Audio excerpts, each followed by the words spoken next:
दिल्लीच्या उकाड्याने परिसीमा गाठली होती. पावसाळी ढग आकाशात फिरत होते. पण उद्याप उत्तरेतील पावसाळ्याला सुरुवात झाली नव्हती. 2 प्रहर टळली तरीही वाढत्या उष्णतेने जीव कासावीस होत होता. दिल्लीतल्या दिवाण ई खासच्या उद्यानातून असंख्य कारंजी फवारे सोडित होती. खुद्द दिवाण ई खासच्या कमानी वाळ्याच्या पडद्यांनी सजल्या होत्या. त्यावर पाणी अखंड शिंपडले जात होते. गुलाब पाण्याचा आणि वाळ्याचा सुगंध दरवळत होता. दिवाणी खासच्या मध्यभागीच्या संगमरवरी आसनावरच्या जरी बिछायतीवर बसून औरंगजेब दरबारी कामकाज पाहत होता. पांढरा तलम कुडता आणि विजार एवढाच औरंगजेबाचा वेश होता. मस्तकावरच्या सफेद किमोशवर एक तेजस्वी पाचूचे पिंपळपान राजचिन्ह म्हणून विराजले होते. औरंगजेबाच्या मागे उभे असलेले 2 खोजे मयूरपंखांनी वारा ढाळीत होते. औरंगजेबापासून थोड्या अंतरावर जाफरखान आणि 4-5 सरदार रिवाजाप्रमाणे हात बांधून खालच्या नजरेने उभे होते. बादशहाची नजर सर्वांवर फिरत होती. हातातल्या जपाच्या माळेचे मणी ओढले जात होते. औरंगजेबाच्या चेहऱ्यावर प्रसन्नता होती. जाफरखानकडे पाहत त्याने सांगितले, जाफरखान, इराणच्या वार्तेने आमचं मन सुखावलं. अलीजहा, आपण त्याबाबत बिलकुल बेफिकीर असावं. हे विजय असेच वाढत जातील आणि इराणच्या बंडाचा मोडावा होईल, हा यकीन ठेवावा. परवतगार मोठा रहमदिल आहे. सल्तनतीची काळजी आम्ही कोण करणार? हे बोलत असता औरंगजेबाच्या मनात एक सूक्ष्म शंका निर्माण झाली. आपली गहिरी नजर जाफरखानवर खेळवीत त्याने विचारले, जाफरखान, दक्षिणेची वार्ता काय आहे? जाफरखानने त्यांच्या अभिमानाने सांगितले, जहापणा, आदिलशाहीची मृगरुरी चेपली आहे. हुक्म झाला तर आदिलशाहीचा निशा सुद्धा करता येईल. औरंगजेबाच्या चेहऱ्यावर एक वेगळाच भाव तरळून गेला. नकारार्थी मान हलवीत तो म्हणाला, नाही जफर, आदिलशाही नष्ट करण्याची आमची केव्हाच इच्छा नव्हती. नाही, तिची सत्ता मर्यादेबाहेर वाढत नाही एवढं पाहिलं की झालं. आम्ही दक्षिणेची वार्ता विचारली, ती आदिलशाहीची नव्हे.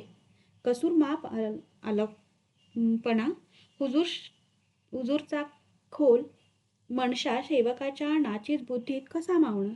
औरंगजेब बोलून गेला, जाफरखान, अरे तो मकार दक्षिण आहे ना, त्या शिवाजीविषयी नेहमी तुम्ही गाफील राहता. जहापणा, जाफरखानने विश्वास दिला, त्याची मुळी चिंता करू नये. बहादूर खान कोकलताश आपल्या फौजेनिशी शिवाजीचा बंदोबस्त करण्यासाठी शिवाजीच्या मुलकात तळ देऊन बसला आहे. आणि तो शिवाजी? जाफरखानच्या चेहऱ्यावर हसू उमटले. अलीजा, तो शिवाजी काय करणार? त्याच्या मूर्खपणाच्या एक एक गोष्टी ऐकून हसावं की रडावं तेच कळत नाही.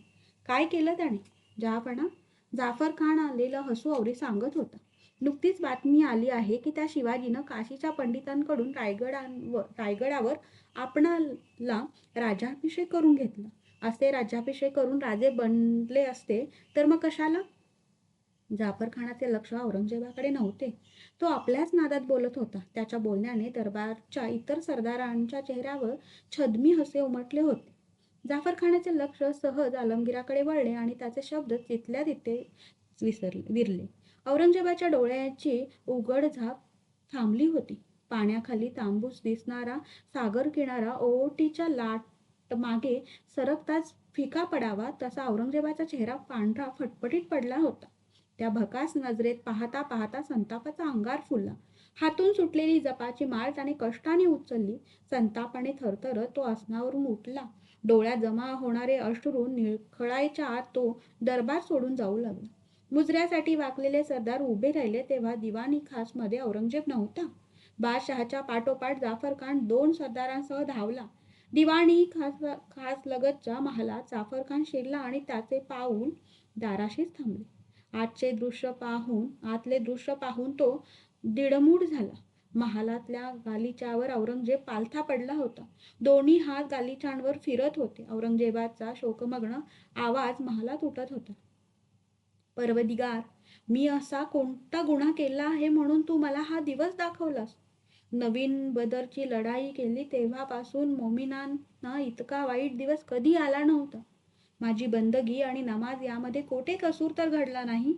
हे परवदिगार, आज मोगल सल्तनतीला तो तडा जातो आहे. तो साधण्याचं बळ तरी मला लाभेल का? ते बळ मी कोठून आणू? जाफरखान धावला.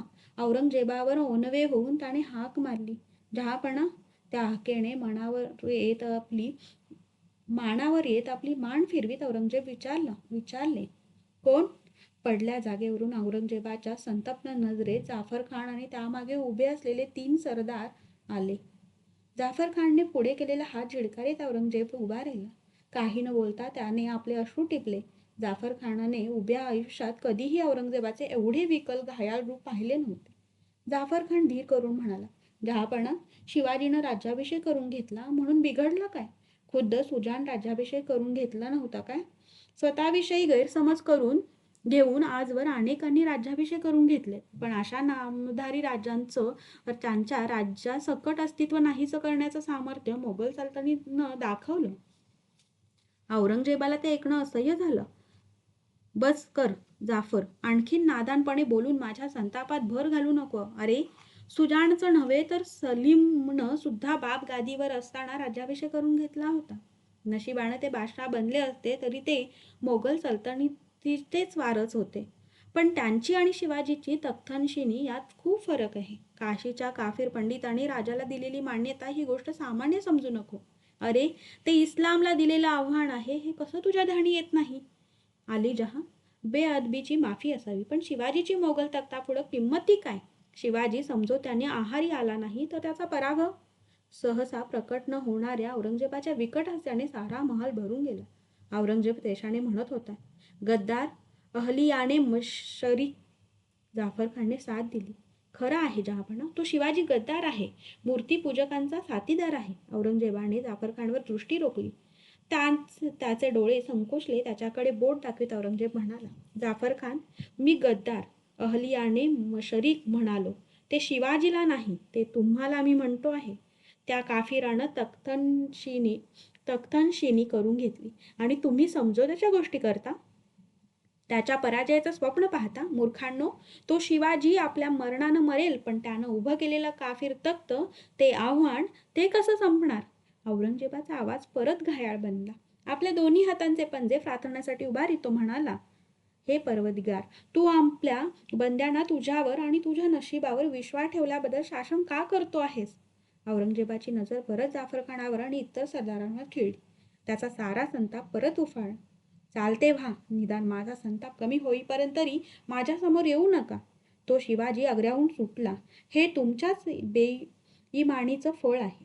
तुझ्यासारख्या नादान कमजोर बेईमान माणसानं धनी पण आम्ही चालवतो, हीच शिक्षा आम्हाला खूप आहे. जा, तुमच्या कत्तलीचे हुकूम माझ्या तोंडून बाहेर पडण्याच्या आत चालते व्हा, निकल जाऊ यहाँ से. भयभीत झालेले सरदार आणि जाफर खान यांनी गडबडीने मुजरे केले. महालात एकटा औरंगजेब उभा होता. त्याला काही सुचत नव्हतं. त्याची नजर मोकळ्या महालावरून फिरत होती. एके दिवशी भर पावसात राजांनी रायगड सोडला. आपल्या फौजेनिशी ते पेडगावच्या दिशेने जात होते. पावसाची झड कमी झाली होती, पण 4 दिवसात सूर्यदर्शन घडले नव्हते. गार वारा वाहत होता. जिकडे पहावे तिकडे पाणथळ जमीन नजरेत येत होती. सकाळी थोड्या सरी येत. पाऊस थांबला होता. पुण्याच्या पूर्वेला काही कोसांवर वाहणाऱ्या भीमेच्या पाण्याला उधाण आलं होतं. तांबडेभोर पाणी फेसाळत धावत होते.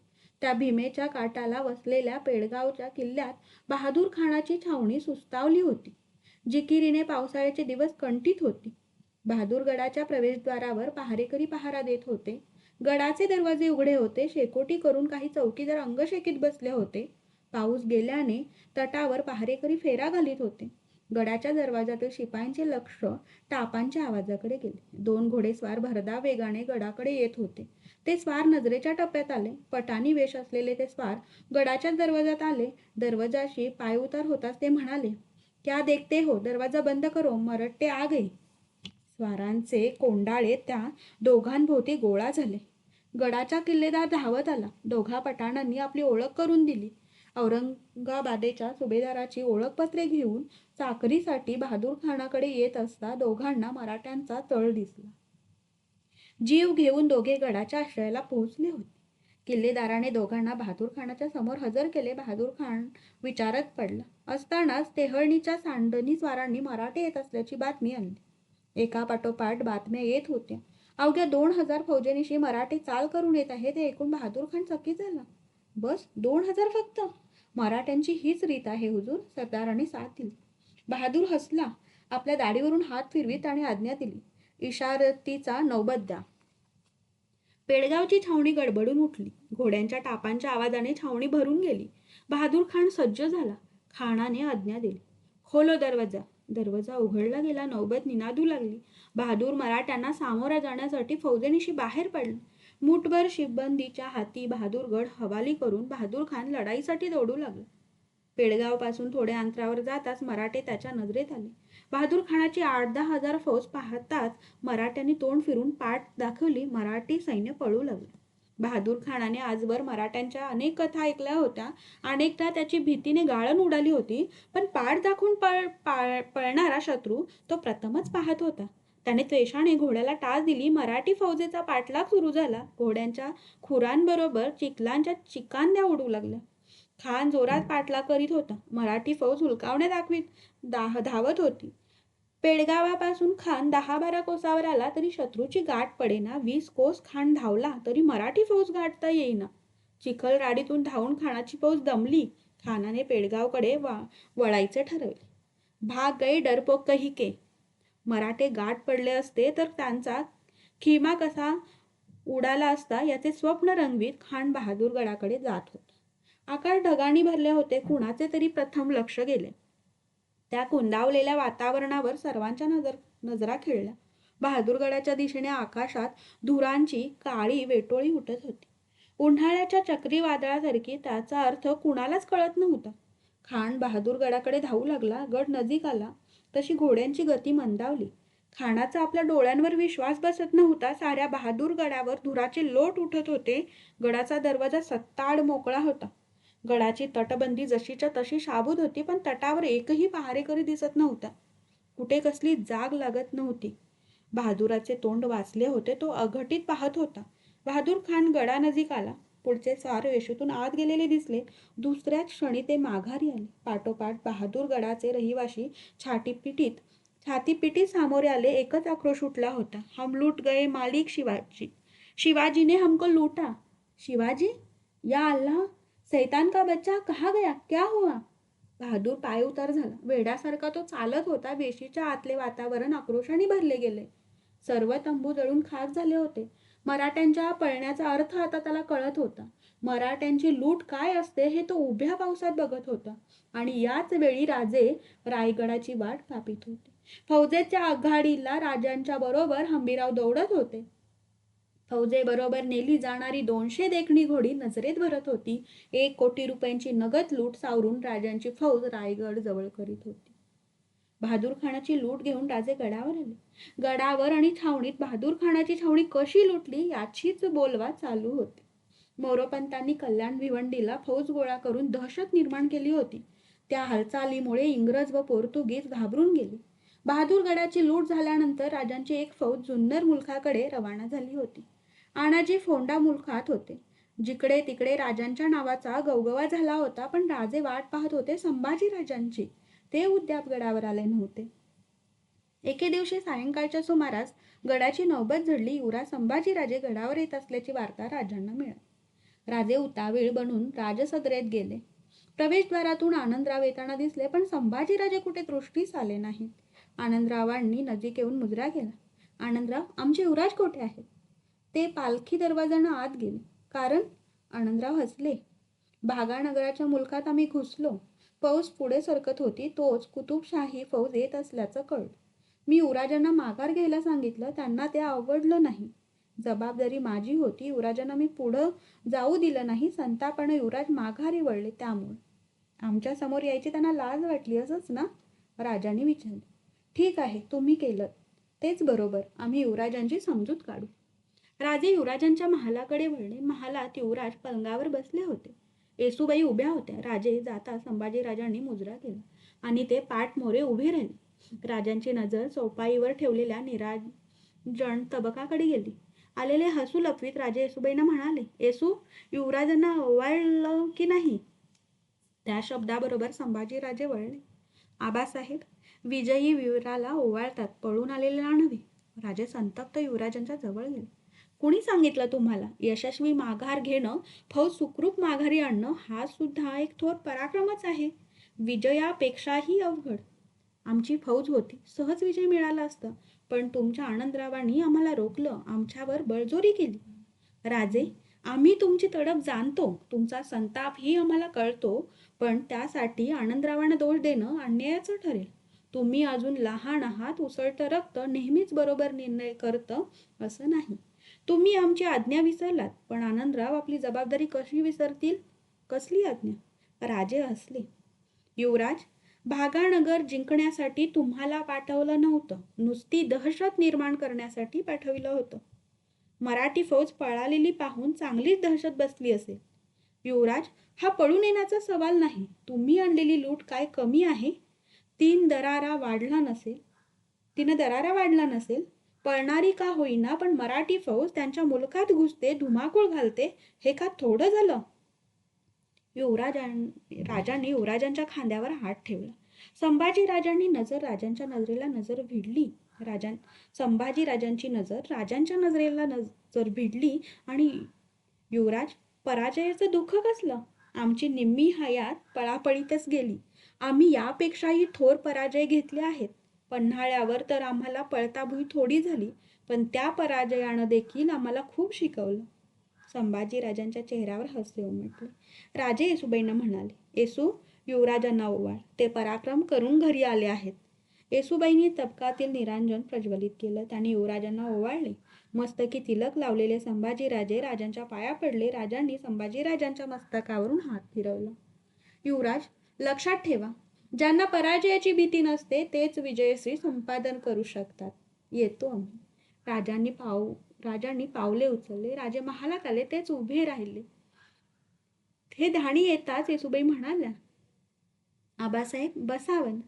राजांनी येसूबाईंच्याकडे पाहिले. येसू, नाईलाजानं आम्हाला इथं यावं लागलं. मोहिमेवर गेलेला पती फार दिवसांनी आला असता तिथं अन्य कोणी जाणं गैर आहे हे का आम्हाला कळत नाही.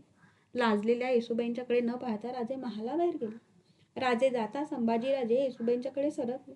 येसूबाईंनी गडबडीने तबक उचलले. संभाजीराजांच्या हातची पकड येसूबाईंच्या मनगटावर बसली. येसूबाई गडबडीने म्हणाल्या, तबक ठेवून येते ना.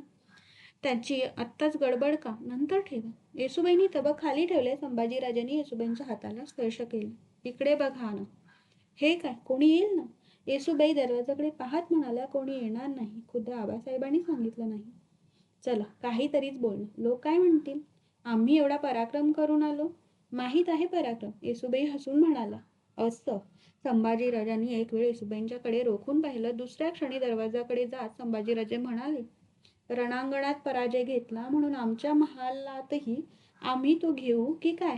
येसूबाईंनी हसून वर पाहिले तेव्हा खरोखरच महालाचे दरवाजे बंद झाले होते. पावसाळा संपला. वनराईने गर्द हिरवा रंग धारण केला. रान कोंबड्याचे आवाज रानावर उठू लागले. शिवारात भात, नागली, सावा सळसूळ लागला होता. गडावरच्या झडपा निघाल्या. वाटेलगतच्या गवताची साफसफाई करण्यात येऊ लागली. हत्ती टाके, कुशावर्त, बामण टाकी, गंगासागर यासारखे पाण्याचे तलाव पाण्याने तुडूंब भरले होते. लहरींनी त्यांची अंगे शहारत होती. राजांनी पाचाडला नव्या पागेचे काम उभारले. पागा पुरी झाली. हुजुरातीच्या निवडक 500 घोड्यांची पागा उभी राहिली. राजे पागा पाहून गडावर आले. सायंकाळच्या वेळी राजे विवेक सभेत बसले होते. कवी कलश, निराजी पंत सभेत हजर होते. राजांच्या शेजारी खुद्द युवराज संभाजीराजे विरासन घालून बसले होते. संभाजीराजांची संस्कृत काव्यांमधील प्रगती कवी कलशांच्या तोंडून ऐकून राजे खुश झाले. अंधार पडू लागला तसे राजे विवेक सभेतून उठले. एकदम आठवण होऊन त्यांनी विचारले, अलीकडे निश्चलपुरीची काही वार्ता नाही, त्याचं क्षेम आहे ना? जी, कवी कलश म्हणाले. कवी कलश याच संधीची वाट पाहत होते. ते म्हणाले, महाराज, निश्चलपुरींचा शब्द खोटा ठरला नाही. राजे थांबले. कवी कलश, तुम्ही आमच्या नजीकचे, बोला. स्पष्ट बोलतो, पण निश्चलपुरींनी सांगितले सारे अपशकुन घडले. राज्याभिषेकाआधी सेनापती आणि आपल्या पत्नींनी वरतल्या राज्याभिषेकाच्या 13व्या दिवशी मासाहेब गेल्या. या अपशकुनांनी साऱ्यांची मने शांकित झाली. तुमचीही क्षमा महाराज, कवी कलश म्हणाले. आम्हीही श्रद्धावान माणसं आहोत. जे डोळ्यांनी दिसतं ते नाकारायचं कसं? जे पाहावं ते माणसाला दिसतं. प्रतापराव गेले, पण राज्याचं धैर्य दाखवून गेले. धण्याच्या एका शब्दाखातर 10,000 छावणीवर चालून जाणारे आमचे 7 सरदार मृत्यूचा पराभव करून गेले. त्यांच्या शौर्याला तोड कसली? राणीसाहेबांचा मृत्यू म्हणाल तर त्या मृत्यूचा अर्थ आमच्या इतका कुणाला कळणार? माँसाहेब गेल्या आम्हाला दुःखाच्या खाई टाकून गेल्या खऱ्या, पण अखेरच्या वेळची त्यांची तृप्तता आम्हीच पाहिली. ज्ञानदेव समाधीस्थ झाले तो क्षण का अमंगल? तुम्ही म्हणाल हा कल्पनेचा खेळ आहे, पण राज्याभिषेकाच्या आधीच आनंदरावांनी बेहलोलचा पराभव केला. राज्याभिषेकानंतर बहादूर खानाची लोट आमच्या पदरी पडली. हे विजय का सामान्य?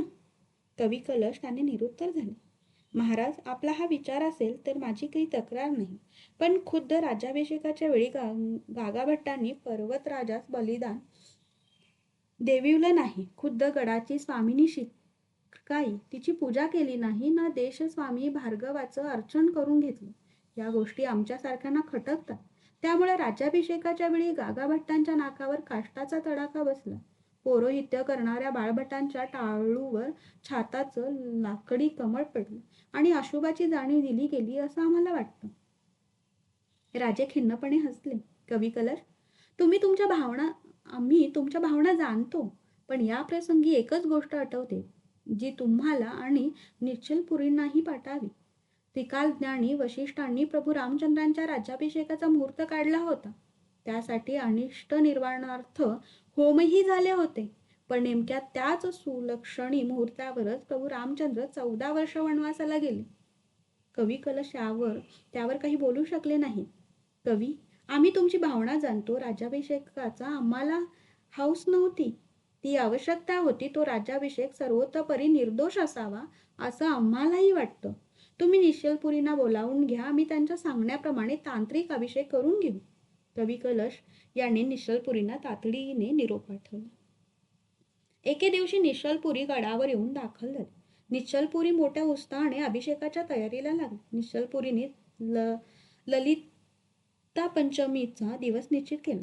सुरुवातीला निश्चलपुरींनी कुलदेवता, ग्रामदेवता, स्थानदेवता इत्यादींचे पूजादी विधी केले. नंतर कलश स्थापना करून तंत्रानुसार पूजाविधी उरकला. मेरुयंत्र नानावर्णाची चित्रित केले. मंडपात तसेच सिंहासनाजवळ भूमी संशोधन केले. सुवर्ण सिंहासनासाठी दुसरी औदुंबर शाखांची असंधी केली होती. तिथं मंत्र्यांचे सिंह गांत्राची प्राणप्रतिष्ठा केली. राजे हाती खडक घेऊन राज्यसभेत आले. नंतर त्यांच्या करवी द्वारपाल देवतांना बलिदान दिले. सिंहासनाच्या सिंहास बली दिले. नंतर इतर देवतांना बली देऊन संतुष्ट करण्यात आले. बलिदान विधी झाल्यावर शिवशक्तिरूपी कुंभातील उदकांनी राजांनी राजमंडपात अभिषेचन केले. रायरी पर्वताला अन्नदान करून संतुष्ट केले. राजे राज्यसभेत येऊन मंत्रमय जयघोषात सिंहासनावर आरोहण करते झाले. प्रजाजनांना त्यांनी दर्शन दिले. राजांनी वाहिलेल्या दक्षिणेने निश्चलपुरी तृप्त झाले. त्यांनी आशीर्वाद दिला. राजा, तुझ्यामुळं जगात सद्गुणाचा उत्कर्ष होईल. छत्रपतीच्या घराण्यात 300 वर्ष राजसत्ता चालेल. या अवधीत यवनांचा सतत नाश होत राहील. राजे सिंहासनावरून उतरले. न कळत त्यांची पावले उजव्या बाजूने वळली. राजे 2 पावले चालून थांबले. चटकन त्यांच्या डोळ्यातून अश्रू उभे राहिले. त्यांच्या पायावर मस्तक टेकावं आणि शुभाशीर्वाद घ्यावा असं आता कोणी त्या बाजूला उरलं नव्हतं. माँसाहेब केव्हाच निघून गेल्या होत्या.